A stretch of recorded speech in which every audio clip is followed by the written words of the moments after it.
Hey, this is Rustin with Metalholic Magazine, Mojo Radio, and The Examiner. I'm here with John Falls and Blake Allison of Egypt Central. Absolutely, Egypt Central. You guys are out on your Down the Hole tour right now, right? And you're out with Burn Halo, Redline Chemistry. That's an awesome tour setup. Yep. It's been fantastic. It sucks that there's only 2 dates left of it. Right. Tonight and tomorrow, and then we go do some festivals and we start the Hinder run. But I guess the festival shows are kind of still an extension of this. They bought the whole package at all the festivals. So, but there's a lot of other bands, but they're definitely with us in Band Camp and then Dirt Fest and Sausage Fest. I mean, it's an interesting name. Sausage Fest just doesn't sound It right. doesn't sound like it's gonna. But When dude, we heard said about it, like months ago, we were like, we're playing Sausage Fest. And we were like, he goes, not like that. He's like, it'll be awesome. It's not going to be like a bunch of weird things going on. I was like, okay, that's cool.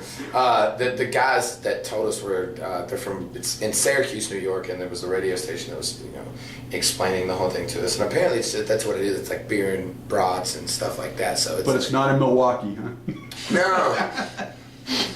Well, it's in upstate New York. So. Well, talking about strange things, and Blake was gluing us in on this before. I told him he's got to tell the story all over again. You guys were just here a couple months ago, and your road trip to get here was sort of a deliverance tale. Tell us the story. Wait. Well, why did you call it deliverance? What happened to you, Blake? Nothing happened to me. But I was talking about the gas station attendant. This guy was just the weirdest human being. He's, it's an older guy. I guess he had been in the military or something, but he really had a knack for creeping me out, because all he would talk about is shooting people in the back and how he didn't care about anything. He'll be like, "I'll shoot a cop in the back. It was hard to shoot." sleep. This guy came in one day, tried to steal something. I told him I'd shoot him in the back. He put it down right there. He left. How long were we at that? We lived at that gas station for like 2 days, right? I think so the first day That we were there. we had to get the tire driven to us, and it was too late, so they closed down. So we had to wait to drive till the morning. So we spent the night that night, and then the morning came, and the guy didn't Leave to get it until late. And so we got the tire that night, and then we didn't leave that night. We ended up sleeping and then driving the next morning, right? Or something like that. Yeah. We didn't have gas. We had to get money wired to us so we could get gas, because we ran out just sitting there. So you're out in the middle of nowhere in Wyoming. We had to have money wired in because he charged us $1,500 to come put a tire on. And then the tire blew up when we got maybe 1,000 miles later. Like, the tire was just worthless and shredded. Same Sold tire. us a recap. Yeah. $1,500 recap. Watch Try yourself.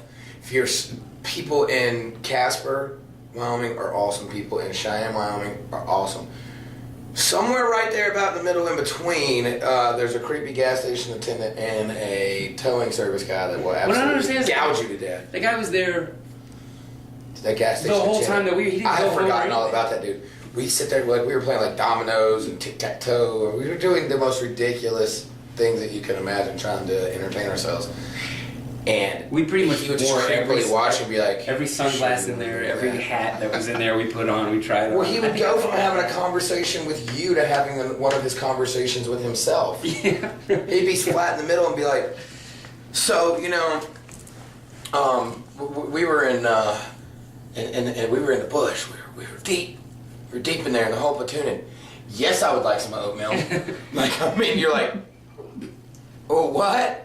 What? Yeah, it was hard to keep up with that guy, because he was moving at the speed of his own mind, and it was just like... Apparently, it's a really fast brain. He's having, multiple conversations, me and somebody else. It was strange. You're just talking scared. to Joey, and every time Joey went to pay, he would stop and look down and read something and mumble under his breath, and he'd look back up and restart the exact conversation. So what do you have again? He did that like 3 times, and Joey was going to lose The it. weirdest thing about the guy is that I would be sitting there talking to him, and I would try and find my way out of the conversation by just like, how much is the milk? I'm going to go check and see how much the milk is back. So I start walking away, and the guy's still talking to me, and I can't hear him. I have no idea what he's saying. He might be threatening to shoot me in the back if I don't, do whatever he wants me to do. I don't know, just creep me out. I'm just trying to find a way to get away from this guy, but I can't because I'm in his gas station. We better not stop at this gas station ever This guy's again. gonna shoot me in the back. So you guys went through 3 days of on hell the internet. Yeah, pretty much. to get here to Boise, Idaho, of all places, to do a free show. Almost sold out show. It was sold out. And it was completely unexpected. Like we didn't know. We were so distracted and without cell phone service where we were, so we were just detached from the world. So we get here, we're just like we're not showered. We're not. We barely even like. We got stuck on clean top clothes of a on. mountain too in a snowstorm that we couldn't get here. Whatever. They shut the road. They shut the road off. Remember that part of the story where they shut the damn road off? Anyways, we show up and we have like 5 minutes to go on. The band's wrapping up as we show up. So we load all our stuff up on stage and there's all these kids and they're like, looking at us about to play, loading our stuff up on the stage. Like, yeah! Is it time you guys are gonna play now? And we're like, yeah, right now. We just literally put our stuff up and went and played. Yeah. And had one of the best shows that we've played to date here in this place right here. It was awesome. It was hectic. It was hectic. I remember I came back here and I was like, okay, cool, they're wrapping up, it'll take a second. They got the equipment on the stage and line checked so fast. I hadn't even got into my stage clothes yet. And I was like, whoa. Someone slow down a little bit. And our TM at the time was like, you gotta go to the stage right now. We're going now. And I was like, wow. And it pretty much was like, the way that it worked is we came off of a stage 3 days prior, or a day prior, whatever. I don't remember how that worked. We left, and then essentially didn't really show up to another show. We just kind of drove and unloaded and went right on. So it was like there was no gap. Like, and I think you and I drove that 100%, but we didn't get any sleep, did we? I don't know. So it was like a time warp, like Maybe.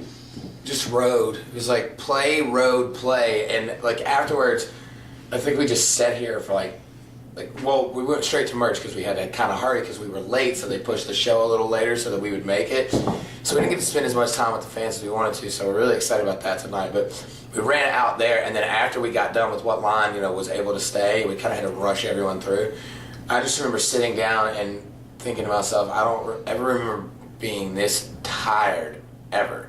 Because when we were coming in, when the snow just came out of nowhere. First off, we're just driving. I'm like, yeah, all right, we're rolling. I was like, I'm gonna be there in the morning.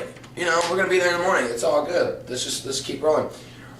All of a sudden it starts to snow and it gets a little worse. And then there's 2 18-wheelers in front of me, and then I look in between them, and then there's 10, and there's 20, then there's 50, and then all of a sudden the whole freaking Christmas chain of freaking trucks just almost ran through a snowplow because this idiot stopped his snowplow in the middle of the road and is out there just leisurely just walking by, just putting the gates up and slowly chaining it. And this truck literally just almost skid into it. So we had to get off and we had to get into this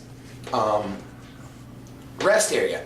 Well, apparently enough truckers knew that the pass was going to be closed, so I guess they knew that this was the place to pull over, that they weren't going to make it to the next truck stop. It would be closed, so you'd just be on the side of the road. We pull in there, and I've never seen so many trucks, not even at the I-80 freaking world's largest truck stop that's got 500 trucks at all times. Trucks were parking this close to one another, just trying to squeeze in the line. You had to almost crawl underneath the truck to get to the bathroom. But we made it to Boise, so anyway, long-winded. You stepped off the stage, down the proverbial rabbit hole, and came up on another stage. The Knitting Factory stage 3 days later. Right. So you're back tonight here, so it should be an awesome show then. How much of the new album are you guys going to be playing? It's a half and half set. We do half of the first record and half of the new stuff. Nice. And we play our favorites. Why not? You got to play them every night. Have you guys picked the second single yet from White Rabbit? You know what it's going to be, or? I don't know. I don't know if are we giving it an exclusive right here? No. God, this is only what, our third interview? Yeah. Come on, It's like, guys. hey, give me something here, okay? I've got 3 in on you, okay? This is my third. I get something here. I can't tell you which song it's gonna be, but I can tell you it's gonna kick ass. Okay. I think we can figure that one out, wink, wink. And if you don't know, then that means you don't own the record. You should be watching this interview anyway until you go pick it up. If you don't know, Take that. now you know. Yeah, whatever. Yeah. That's my marketing.